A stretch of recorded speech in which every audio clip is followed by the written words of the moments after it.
Welcome back. Thank you for staying with the Hot 7 Nightly News. The St. Lucia Hotel and Tourism Association is touting more strengthened strategic alliances, which it hopes will foster industry growth. In a sit-down with Hot 7 News, the Executive Vice President of the SLHDA, Noorani Aziz, says the need to localize global financial support is paramount to the development that the SLHDA has planned. Solange Alfred reports. The new year has offered the principal tourism private sector agency in St. Lucia, the SLHDA, an ideal opportunity to outline its strategic plans to foster the growth and development of the association and, by extension, the tourism industry. Executive Vice President of the SLHDA, Noorani Aziz, said that a critical endeavor remains the forging of partnerships that will allow for future development on island. For 2019, the SLHDA is really looking to strengthen its partnerships with global agencies which have a footprint internationally and which offers the promise of localizing international donor funding. We have seen this as an opportunity for collaboration and to increase the availability of financing for local projects which hold tremendous promise. Aziz made mention of the accomplishments and ideas that have been generated in the years past and said that the goal remains to ensure more ideas have the opportunity to come into fruition. Over the past few years, we have been so excited about some very innovative breakthroughs that have come to us for financing. And we have been involved in some, and for others, the financing that have been put on the table has not been enough. He noted that the recent signing of a partnership agreement held on January 15, 2019, between the SLHDA and the Global Environment Facility will pave the way for others of its kind and will go a long way in impacting the nation on a grand scale. The St. Lucia Hotel and Tourism Association actively represents the interests of its members and works to ensure the tourism product continues to contribute to the economic growth of the island. Reporting for Hot 7 News, I am Solange Alfred. The Office of the Mayor has officially launched the Vendors Registration Program. It was preceded by several consultations held in 2017 with merchants from the Vendors Arcade, Provisions and Craft Markets, and roadside traders. So far, 178 vendors have been registered under the program. Speaking at Monday's ceremony, Mayor Peterson Francis said the program will provide significant benefits to vendors. Vendors will be holders of vending ID card, which gives them free access to the comfort stations. So I hope your $3 now will pay your rent. Vending in the city will be uniformed and structured. Vending stalls will no longer pose a hazard. Stalls placed on sidewalk will no longer be an obstruction to pedestrians. Vendors are now free to request a job letter, free of course, from the Castries Constituency Council, because we have made you all part of us. This is only the first phase. As the second phase, we'll see the distribution of tents and umbrellas to improve the presentation on the sidewalks. The Vendors Registration Program can now boast a mechanism to drive your agenda and success forward. Applauding the program through her endorsement remarks was Adalia James. She is an executive member of the Vendors Association. I would like to endorse this program, this ID program, on behalf of the Vendors Association. The Vendor Registration Program was launched formally at the Castries City Hall on Monday, the 14th of January. Now, former parliamentarian Janine Compton-Antoine is tackling the harsh reality of children who have been victims of sexual abuse. The former parliamentarian says young victims are dealt a bad hand as their plight is often overlooked and in most cases even dismissed by all parties involved.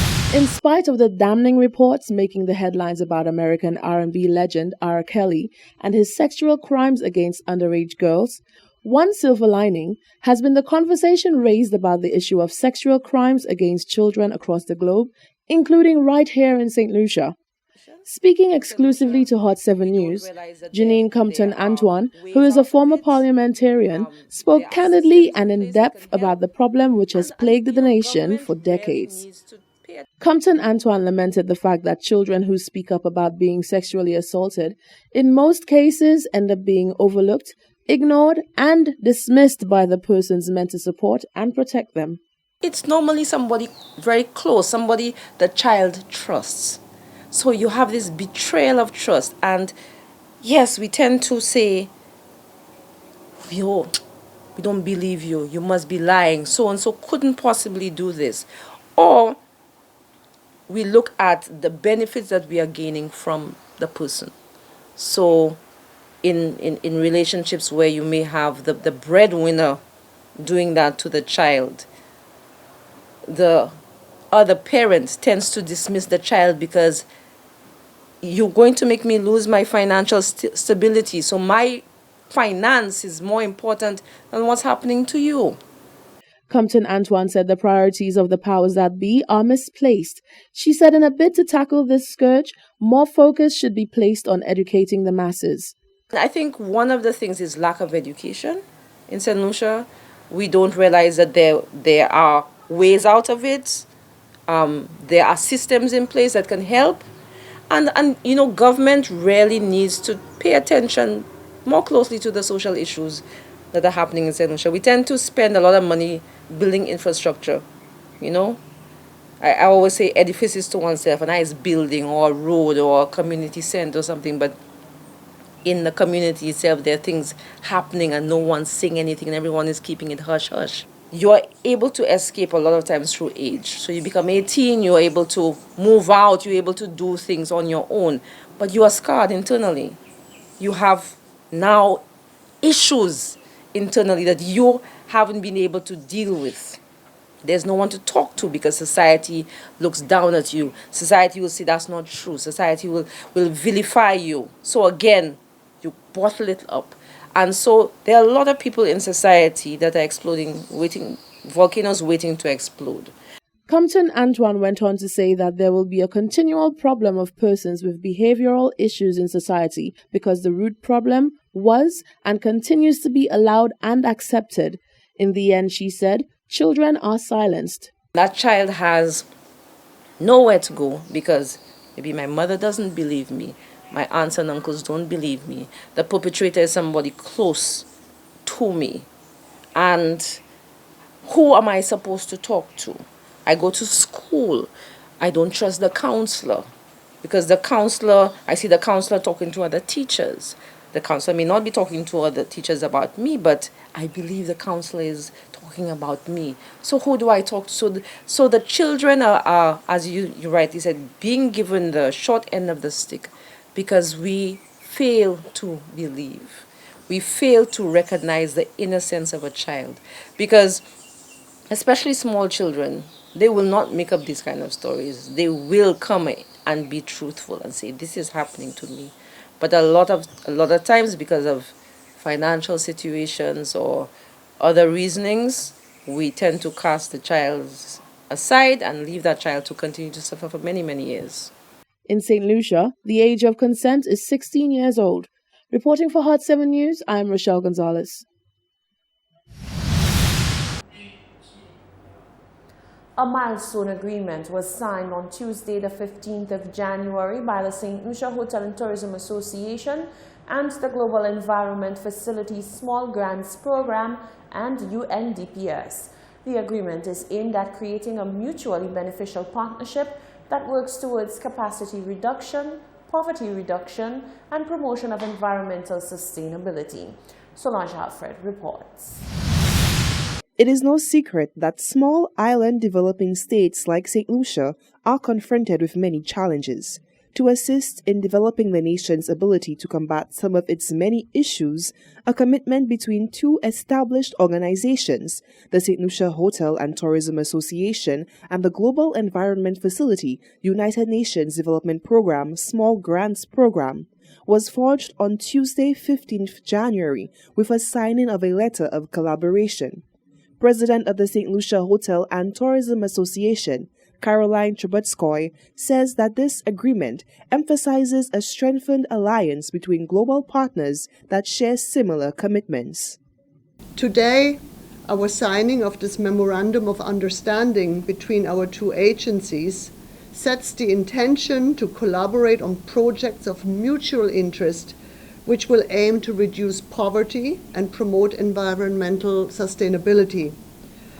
Given our ongoing challenges with pollution, unsustainable agricultural practices, high energy costs, habitat conservation, and the unsustainability of some traditional livelihoods, our cooperation is key to unlocking sustainable solutions to these challenges. Trubetskoy reported that collaborative efforts with GEF in the past yielded the opportunity for the organizations to learn more about each other. She explained that the letter of collaboration will lead them to join in global efforts for Sustainable Development Goals by 2030. Moving forward, our Memorandum of Understanding allows us to join the global coalition to meet the Sustainable Development Goals 2030 as set out by the United Nations. Through our partnership with multiple stakeholders, we will grow the stories of successful youth entrepreneurship, improved productivity, and enhanced climate resilience of our small island developing state. On the occasion of the signing, National Coordinator of the Global Environment Facility, Giles Romulus, took the opportunity to ask members of society to come forward with their ideas that look to bring about sustainable growth in St. Lucia. Now, we believe there is much more funding, but the ideas are not coming as quickly to absorb the funding for transformation.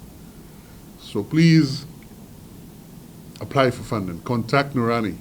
You can't miss Nurani. And you can't miss me because my height says it all.